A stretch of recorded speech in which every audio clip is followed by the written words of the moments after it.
Саламатсыздар ма балалар? Бүгін бізде ұлттық ойын ойнаймыз.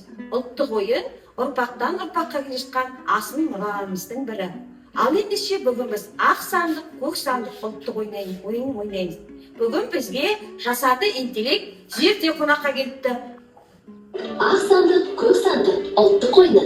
Ойынға екі ойыншы ортаға шығады. Екеуі бір-біріне арқасын тіреп, қолдарын айқастырып отырады. Ертең ауыл көшеді, ол бауын шешеді, қара қойын қашады, құмалағын шашады. Ақ сандық, көк сандық, арқа тарт, кілем арт дейді.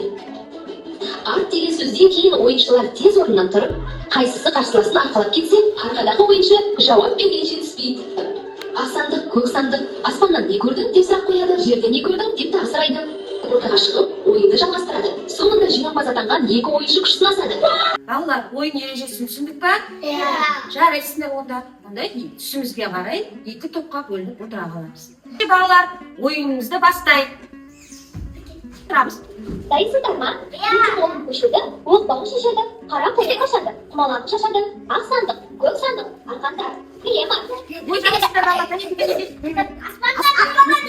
Жарайсыңдар. Өте жақсы заңды, жарайсың. Жарайсыңдар, тамаша. Өте жақсы. Келесі ойыншылар ортаға шығайық. Кім күшті екен, кәнекей көрейік. Дайынсыздар ма? Екі қолын көшеді, ол бауын шешеді, қара қойын қашады, құмалағын шашады. Ақ сандық, көк сандық, арқанда кілем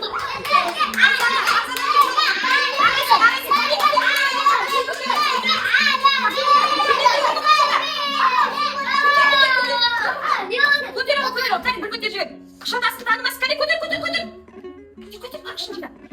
Ой, тамаша, жарайсың. Бүгінгі ойынымыздың жеңімпаздарын анықтау мақсатында қол күрес ойын ойнаймыз. Қол күрес ойынын біз күнделікті ойынымызда ойнап жүрміз. Ойын ережесін білеміз ғой балалар, иә? Ендеше екі жақ бөліп қол күрес ойын бастаймыз. Кәнекей, бір-бірімізге қарай қол күрес. 1, 2, 3 бастаймыз. Кәнекей, ой, тамаша, жарайсыңдар. Ой, тамаша, өте жақсы. Жарайсыңдар балалар. Сіздер епті, әрі күшті ұлдар екенсіздер. Балалар, қазір біздер жасанды интеллектті назарға ұлттық ойын ойнаған бала, ұлтын сүйген бала. Жарайсыңдар, батыр бүлдіршіндер. Мен сендермен мақтанамын. Балалар, бүгін ойынға өте жақсы қатысқаныңыздар үшін жасанды интеллект зерттеу сіздерге сыйлық берді. Ұлттық ойын ойнаған бала, ұлтын ойлаған бала. Назарларыңызға рахмет.